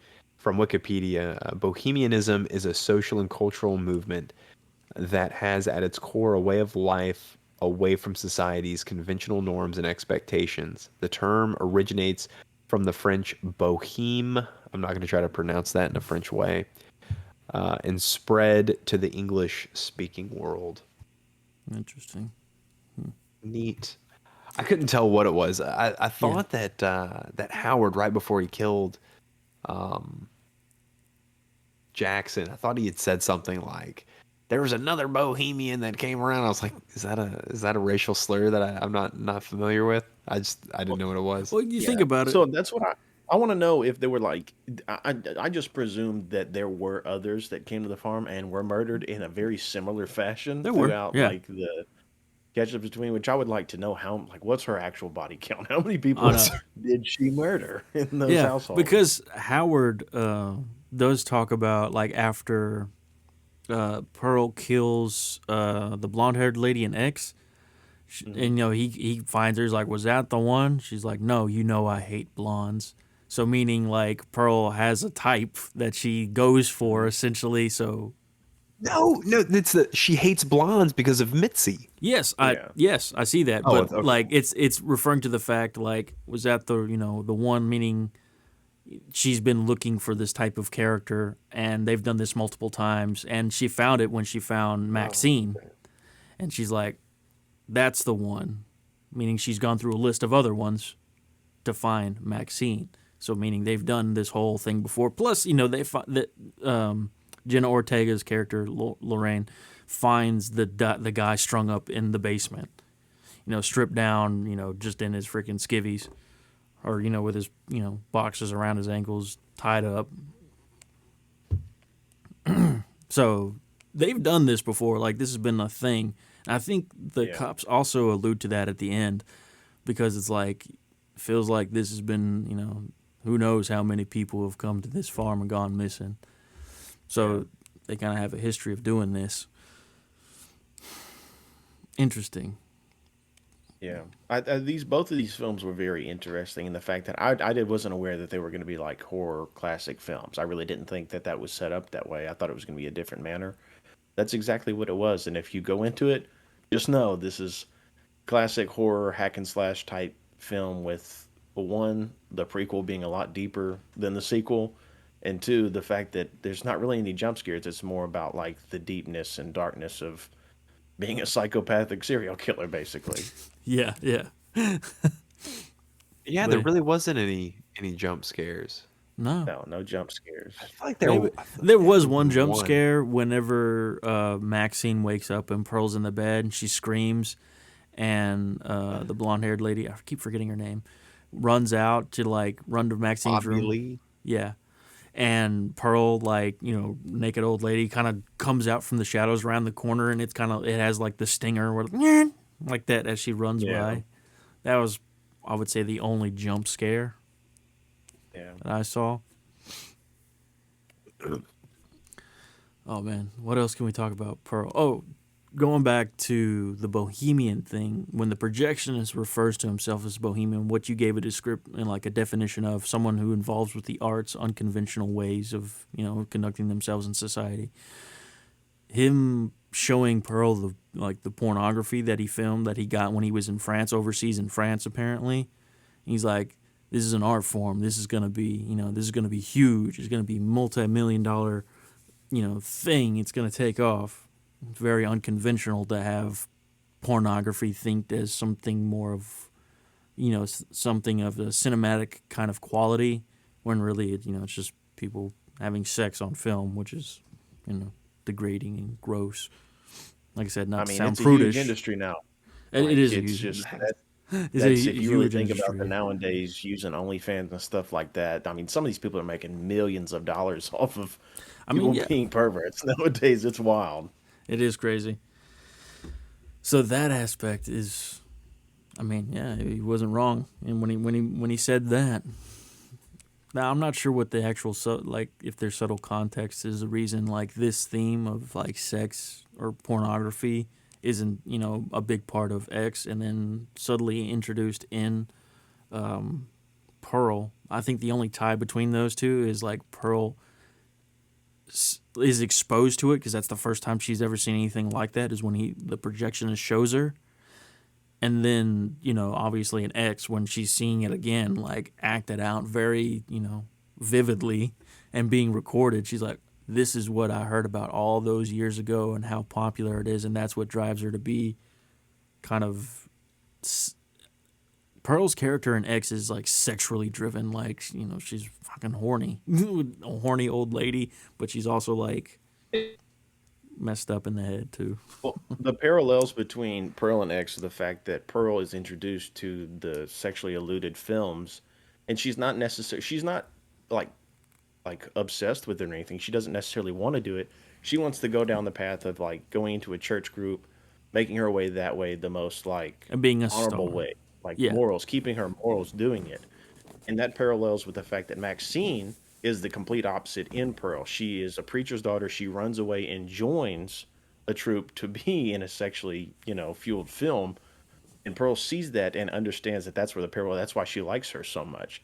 Is the fact that she's doing something that Pearl, being a Initially serial wanted killer, to do. wasn't Yeah. able to like come down to that level to do pornography back in the day. But now the parallel is the fact that Maxine is and will do it and is getting what she wants out of it, and she ends up making it out in the end. So it's kind of a weird parallel at the end. The Yeah. fact that being a sexual like presence in a movie, like she got away I know, fresh and right? clean, got to run over Pearl's She's head and the everything. But what they call the final girl in yeah, like, as far as tropes go in horror movies and slasher movies and stuff like that. She's the final girl. yeah. Which is the one, But I mean, yeah.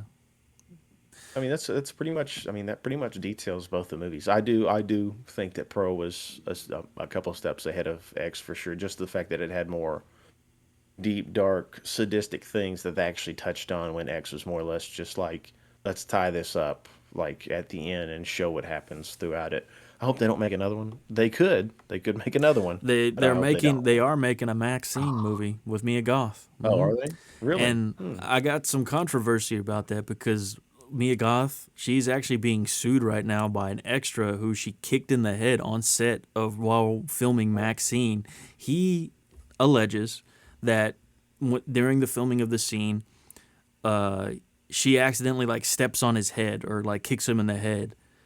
And he reports it to the director, and the director's like, "Hey, like, be careful with the extras. Don't freaking step on them." So the director reprimands her. She's like, "Oh, okay, I'm sorry. Like, it was an accident." But then she does it again, but this time it's alleged that she does it on purpose because he got her in trouble essentially with the director. So she's like, "Fuck you, extra."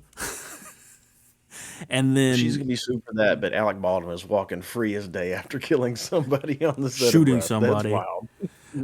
But anyway, yeah, like apparently she's getting sued now, and it wasn't just because of that. It was because allegedly again that she cornered the guy after the scene because he was gonna like make a big stink about it. She's like, "You can't do anything like that." He's like, "You're nobody. You're an extra in a movie, in my movie. Like, you think you can like bug up to me? Go ahead, do it." Like, she was antagonizing him about it. Apparently she Yeah. cornered him in the dressing room or rehearsal room or something like that, and pretty much like tried to buck up and like shut your goddamn mouth. Jeez. Yeah, that'll do it. That'll get you sued right there. That's Straight what'll up, happen. it's crazy. Well, that'll be interesting to see a third, a trilogy made out of this. I wonder what they would even like base it off of. I mean, I understand that she got away at the end, but maybe it'll just dive more into how the fact that she ran away from her Her creature of a family. dad and stuff like that. Yeah. Maybe So it's another build up to her being a psycho killer, because like she's yeah, obviously traumatized now, one, she's traumatized psychologically, I guess, from selling her body to do pornography. So she's kind of severed her conscience there, and now she's killed. So Yeah. full on like corruption and chaos consumes the Hey, she's mind. got a hell of a duck, man. I don't think I could meet anybody that could duck a shotgun like that and not get hit So, at all. That's wild. miss me with that shit, old lady. I Oh, my thought hip. it was funny. Yeah, that freaking. It was so dramatic that Pearl got Yeah. blown through the door and then falls on the ground. That was like some Quentin Tarantino type shit. Like, damn, what kind of shotgun are you using? I know, Good right? It lord. just looked like a regular, 12 gauge shotgun for him, but it blew that old lady through the freaking door. Mhm. Maybe Howard put. Maybe he had already expended both shells. I don't know. We'd have to rewatch the movie to find out how many times he shot it. And when he reloaded, maybe she pulled both triggers at once. Yeah, maybe. I don't I don't know. know. I don't know. Maxine will be released in 24, so we Yes, can sir. probably watch that one and do it. It's going to be based on Maxine trying to make it in 1980s Los Angeles. Well, folks, we're gonna have a follow-up Seance Sunday from Maxine Oh, whenever it's released. Yeah. also earlier we asked the question, Powder Keg Farms, Yeah, if it's a real that's farm, and I found it in West Virginia. in West Virginia. Oh, Yeah, okay. there's not one Yeah, in. Not in I Texas. think this might be a pseudo documentary again. I did see something about it's loosely based off events that happened. It was some sort of nurse, like lieutenant nurse. So I didn't really dive into it too hard, but I did see that when I looked up a little bit more information on Pearl. Interesting. Huh. There's a Interesting. powder keg in Houston that offers a variety of spectacular drinks, great prices, and a dog park. I'll have to go there. Yeah. Okay. Ask if Pearl's around. I know. Yeah. Oh Y'all man. have y'all seen Pearl? Yeah. Okay. I mean, I think Brady's right. We've kind of expounded and covered both films pretty accurately. I feel like we can now move on from both of these films and move on to the next segment, which is the cryptid hunt. Cryptid Hunt. Yeah, no, I definitely forgot about that. I didn't Again, come up with bro? anything. Twice. So Manuel texted and was like, "Hey, yo, you did this." I was like, "Oh no, I'll get it done." And then I had dad duties, man. I had to play with my son. Had to I hang out mean, with the family. I don't fault you there. 100%. You've Acceptable. only had 2 weeks to, do it though. So, Yeah, Kyle. and the At fact least that we all I watched the movie. at least we all watched the movie this time. But you did Mm. call me and I did remind you. Hey, look, God damn it, Kyle. I had one job, man. I don't know what to tell Yeah. you. Yeah, I mean, hey, one at least we can fucking now. job. The most interesting thing is, what are we watching next, boys? Because a couple things have like popped into my head while we were talking, but not much. And it's a movie I haven't seen. Have you guys seen the movie Smile yet? I have seen Smile. Yes. Smile is Is good. it worth it? I've heard hits and misses on it, but I've heard Smile's pretty good. And the only other one that came to my head was it's the one with the handshake. What is it called? I think we mentioned it before. Oh, It's like they're doing like a seance and they like shake the hand and they say something. yeah. It's like Let Me In or Talk to Me, I It's think like, is what it's called. talk to me. That's what it's Yeah. called. Yeah. That's a I heard I newer have that one not was pretty seen A24 good. Smile. film. I Smile's heard it was good. pretty It's a good. PG-13 film. It's a good psychological slash mythological horror film. It's good for what it is. We can definitely do that one. I've watched that one. Oh man, I haven't watched it yet. I had a good one too that I thought of while I was watching these movies. I'm like, oh, this would be a great one. I should have wrote it down. But we can do Smile. Unless Also, you, shout out to anybody in the audience or anybody listening. Like, give us some stuff, man. We would love to hear from the yeah, viewers, the listeners, to see yeah. what they think on what we should watch next as well. We always take that in In consideration. consideration. Yeah, if you guys are enjoying, the audience, if they enjoy listening to us babble on about movies and dumb shit, and want to suggest something, feel free to, send, leave a recommendation in the comments or, leave a review on Apple Podcasts. Working on getting on Spotify. I think we are on Spotify. Yeah, we are. Hit us up. And you can always send in your submission or requests at seancesunday@gmail.com. Email us there, and we will get to your recommendations. And why not? We'll give you a shout out too. If you recommend Love a it. good movie for us to cover, that'd be fun. I know we do these things, and we, involved with us. I forget, if we do build an audience, we need to have some kind of audience interaction. Yeah, well, if anybody ever like mentions to watch The Happening, I'm gonna punch them square in the mouth, guys. That's a fucking terrible movie. You didn't like that happening? No, dude, you go back and watch it now. It's No, almost funny to I watch, didn't man. like it when it came out. The best part about it is when, and this sounds bad, the best part about it is when the old man's like, "Get away from my house," and he just shoots that kid square with that shotgun. And they're like, "Oh my god!" Oh God! Have you guys ever seen the movie The Crazies? Yeah, that's a pretty weird one too. It is a weird one. I It's have. interesting. That Oh, I one's feel like based you've off of seen that one. like tainted drinking water makes people like go Hmm. crazy and become homicidal. No. From 2010? It's an old one. It's pretty old. No, I ain't seen that. I'm It's a thinking about pretty weird one. another good one. I'm pretty sure you can find it on Amazon, but I know it streams on Shudder too. Called what is it called? The Sorrow or Sorrow. It's like a zombie flick, like a Korean zombie flick movie, but it's not. It's not like your typical like American zombie movie. It's very like obviously very graphic with gore and violence, but also like the concept of it is really interesting because the disease doesn't make you just become come back from the dead and start eating people. No, the disease is kind of like 28 days later where it makes you like full of rage, but it's not like it doesn't trigger your rage, part of your brain or part that controls aggression. It slowly goes after like your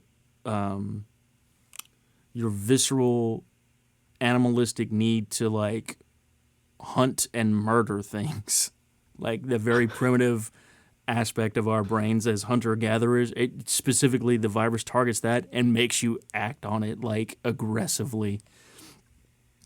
Yeah. So the I zombies have are to look that like one up. hunters. Think of like hunter zombies, if that makes sense. Hmm. And they do all That's kinds a of pretty interesting really twist. messed up and depraved stuff. It's great. I mean, granted, it is all in Korean. I believe I might be wrong, but it is really good. It's a good movie. Well, I I say haven't don't seen mention any of 28 those. days or 28 weeks later, man. I love those fucking movies, dude. Oh, They're those so are good. good. They're Oh, supposedly the they're so rumor is they're good. coming out with a 28 years later.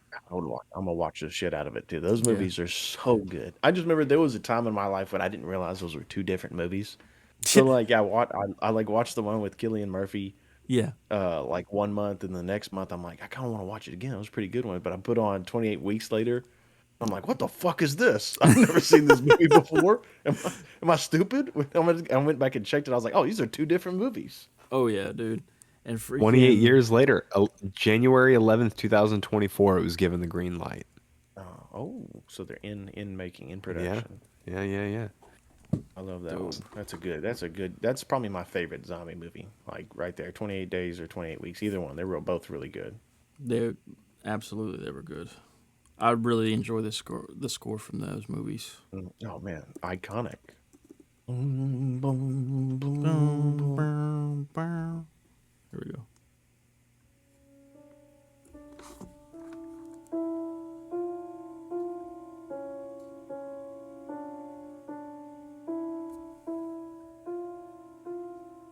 Come on. Mm. It's just like this slow crawl and build, and it's so Oh, simple. so good. I know you're just But hearing it it's through my iconic, microphone. man. It's iconic as shit, is what it is. I hear that, I'm like, what are we talking about? We talking about 20 weeks later? 20 days later? Which one are we talking about? We're talking about rage zombies, bitch. Fuck, Yeah, you know about Rage that. Zombie. Rage Hey, what zombie. about Before we go, Slaughterhouse? Sloth. what is Oh, it? the one with the serial killing sloth. Oh God, Oh, good God. no, negative Ghost Rider. I mean, if the audience wants it, we'll watch it for you guys. Other than Hold that, on. I'm I about don't, I to. don't voluntarily want to watch that. It's like watching Oh, Velocipaster. Have you guys seen oh heard of God. that? That freaking movie is a. I mean, I guess I get it. It's meant to be a joke, but it's like, what the My favorite part, it's like maybe 5 minutes in the film. They're walking down the street and there's a car. And I don't remember if they replaced the car with text or if over the car they put text. And it was just VFX fire. And they didn't put the fire and it was just yeah, just VFX like fire.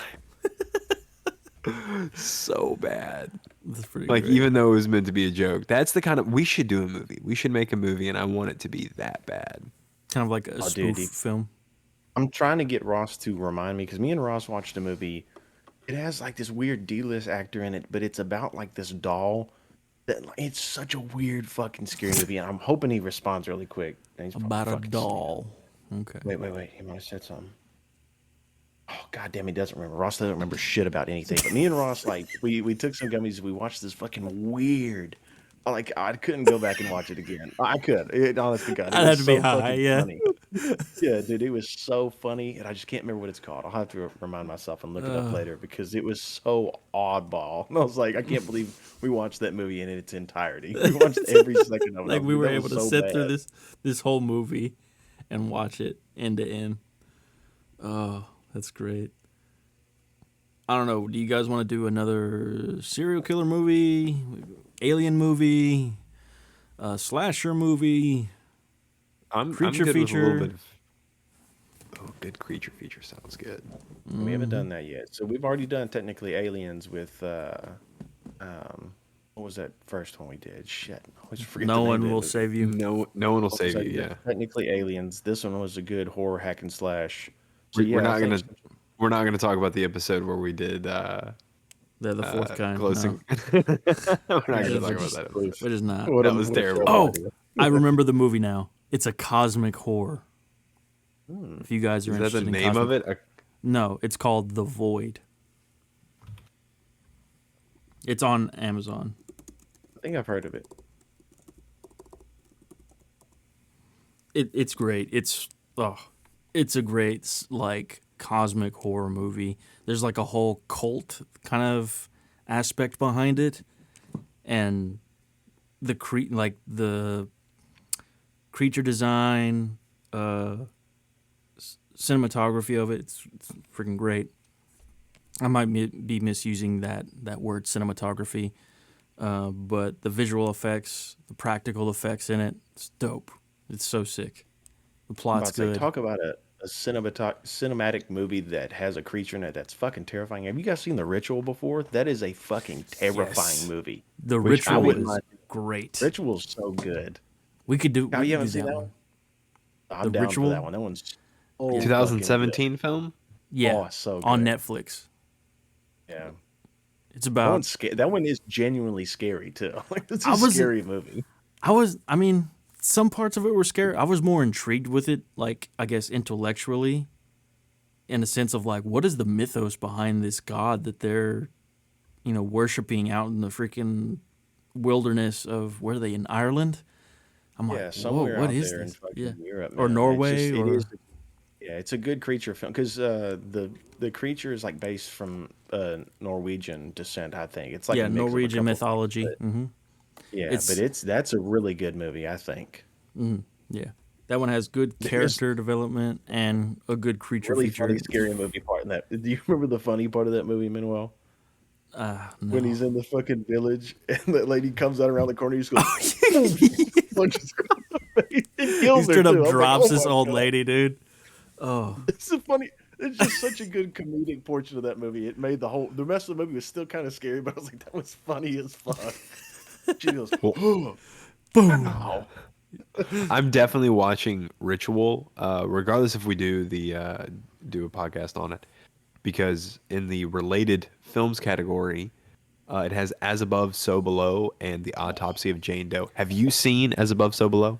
I have not. That's the best. That's the. Oh, what? I have You not haven't seen that seen one. that movie? No. What the fuck, dude? That's Oh, the we've best. That's the best scary movie I've ever seen in my entire life. That is the best, top tier. I can watch it over and over and over it's again. pretty good. So I good. think I watched it twice back to back. Because I It was remember great. seeing the trailer when it was coming The out. friend I'm wrote a like, paper on it. really? Yeah. Wow. It's Dude, good. it's so good. Like Damn. Okay. we went to like College Station, I think sometime late last year, and we were like out like till like 3 o'clock in the morning, like in Northgate. We got back to the Airbnb, and I was so ready to go to bed. And I like sitting on the couch, and my buddy Chance just puts it on. I was like, "Fuck!" He's like, "What?" I was like, "I kind of want to watch this movie, man. I don't care how long it takes." I was like, "Nah, fuck that." I like went and took a shit, and then I like laid down and positioned myself in the bed of the room I was sleeping in to where I could see the TV in the living room, and I just stayed up. I just stayed up the whole rest of the night. And him and a girl were in the living room watching it, and they thought I went to bed, and I was like, "Fuck, that's scary." They're like, "Brady, you still awake?" I was like, "I told you, I'm watching this whole fucking movie." So, as above, so below is an alchemic phrase, and it's about the movie itself is about Parisian catacombs, but there's a little bit of alchemic imagery in there. It's not like super heavy, but it's pretty prevalent throughout the film. It's just a It's so put really together. good, Oh, so well put together. from the it's POV style to like kind of like Paranormal Activity, but you don't miss a thing, and just it hits from the very beginning. It's so good. It Damn. catches your Okay. I'm kind of attention. blown away that You, you guys are so adamant about this movie because, like, I it's remember, Have you never fantastic. yeah, seen that seeing the movie? trailer. I'm like, it didn't look like anything special to me on the trailer because I guess the whole So good, and the I POV ending's good too. found I footage didn't want to thing. watch it because I didn't want to watch it because I hate found footage. I didn't like Cloverfield. I really wasn't a big fan of Paranormal Activity. Blair What Witch about? Project. Just not a big fan. I don't think there's a single found footage one except for this that I like. Oh, And this so is good though, man. good. Okay. God damn, they haven't came out with a movie like that ever. That's just a standalone category, and it's so good. I am so surprised you haven't seen that Okay, movie. well, this will be a good one then because I've never watched this movie. You two are very adamant about it. So I'm going to go back and Watch it watch it. You again. guys can Yes. rewatch it and we can make this because I'll be coming in with a fresh set of eyes and I can Oh, just tear down all your arguments and tell you how much of a shitty movie it is. dude, if you don't like it, I'm rethinking the way I look at movies because that movie's so good. I'm glad Kyle's on the same fucking path as me. There's That no way movie is you're not gonna so like the Well, good. movie. I I'm gonna. trust you Yeah. guys' instincts enough to tell me it's like if something's good, it's probably going to be pretty good. Oh, Don't trust my man. instincts. I know very few other people like the movies I like. I love My that wife's fucking movie. laughing at me because she knows. Have y'all It's seen just, the Autopsy of Jane Doe? I have. It's I a good haven't. movie. I have It's not. I've heard that one's good though. It's It's good. creepy, dude. Like that one It's does a good job of building like tension. Like you're like, what the? Ew, ugh. It's good. I don't know that I'd put it like in any top tier list, but as far as just a good movie to watch, put on, you won't be disappointed watching it. It's. Autopsy of Jane Doe. I feel like it's the autopsy of Jane Doe. I don't feel like it's something that's been done before. Maybe it has, and I just haven't seen it done before. But it feels like it's kind of fresh. Like it's a new idea. Like I've never heard of the concept of this movie in particular. Like the core concept of what it is. Well, did they base it on? Is it kind of a pseudo documentary off of like what happened? I can't remember what year that was when they like found that guy that was like a John Doe, and they could never figure out like why his teeth were in his fucking stomach and shit like that, and they never identified him. No, what? Not that I know of. What are you talking about? That I don't he's know. Anyway. There's an actual article if you go look it up of a John Doe that they found. It might have been a Jane Doe, or it might have been a Jane Doe. I don't know. They found him. All the teeth are missing. Fingerprints burned off. Their teeth are in their stomach, packaged in a fucking bag in their stomach, and they never identified the person. I don't think You know up what? to this day. I'd have to go back and rewatch it, but that does sound very similar to some of the stuff that happens in Autopsy of Jane Doe. Because they find like it's pretty much the corpse of this young lady, but they're doing the Yeah, autopsy on her. You know, no one knows who she is, but they find all kinds of weird stuff in her body, like yeah. which looks like It's traditional probably loosely bindings and based stuff. off of that. Yeah, Yeah, it's it, probably it loosely based off of that. I wouldn't doubt it, but it's definitely a good movie. It's an interesting movie, and it sounds like I said until you mentioned that one case, like I've never heard of a movie with this type of concept before. It was fresh to me. It was cool to me. But all right.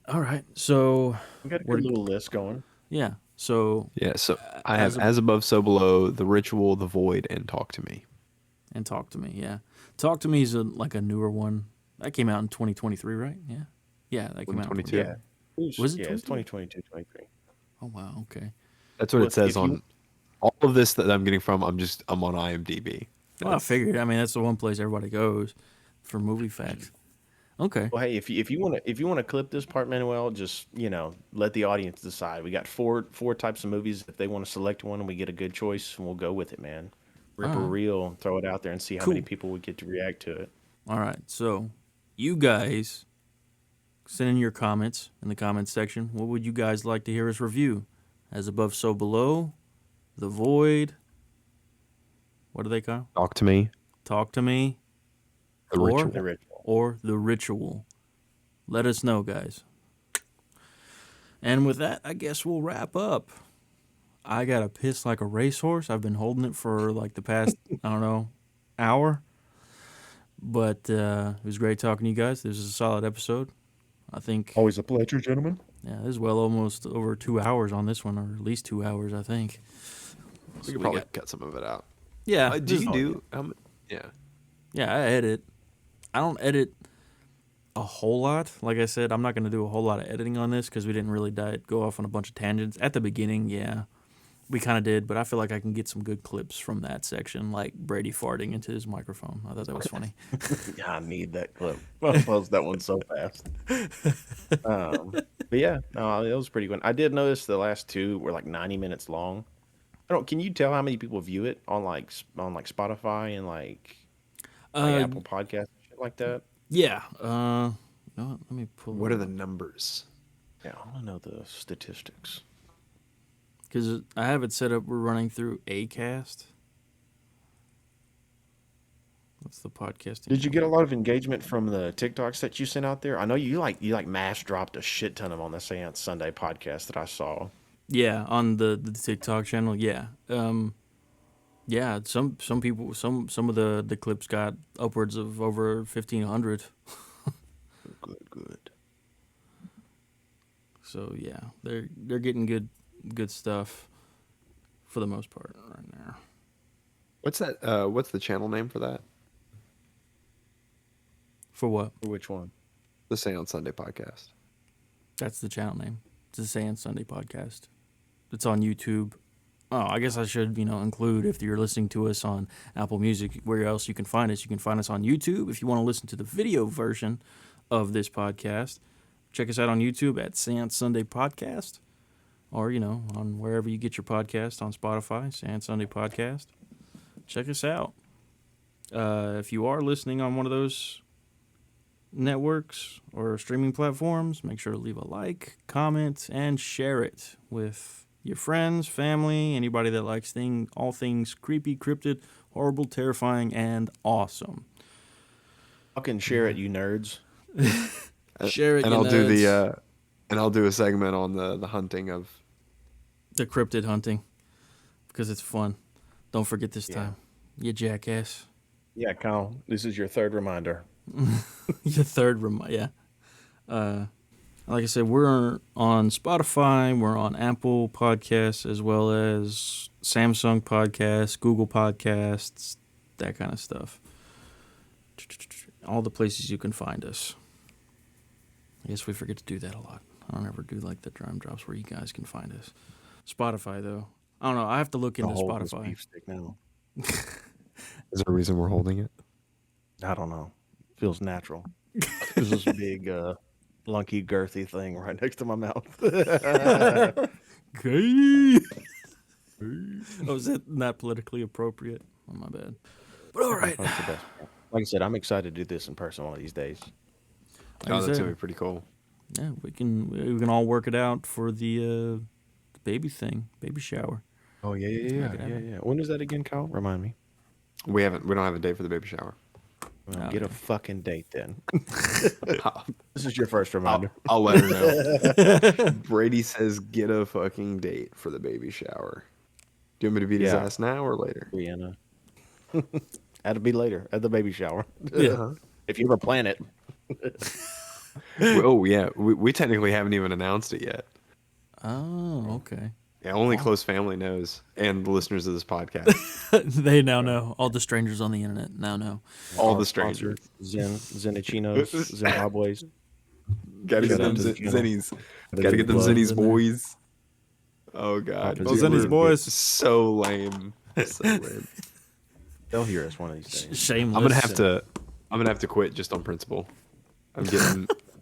I need your addiction to get even farther. I don't know. We need to go through and we need to have someone count like how many times I put these in during the podcast. This is the first time Like, I've is seen that you when put you one like in. duck down? You're like down here, like I do that. Well, in meetings, I'll be like, I forget that it's in, and I'll like be like playing with it like I would a piece of gum, and then I'll like spit it out, and I'll put another one in, and I'll realize I'm doing all this on camera at work. Jesus Christ, Nice. a piece of gum. Yeah. Who was that? What was that, Norris? His gum, sir. I don't think they care, but Still, maybe it's not polite. maybe. But all right, boys. Good night. Thanks for tuning in with us. Can't wait to see you on the next one. We're gonna, like I said, drop your votes on which film we should cover next, and we'll see you next time on the Seance Sunday podcast. Peace out. Peace out, boys. Thanks, everybody.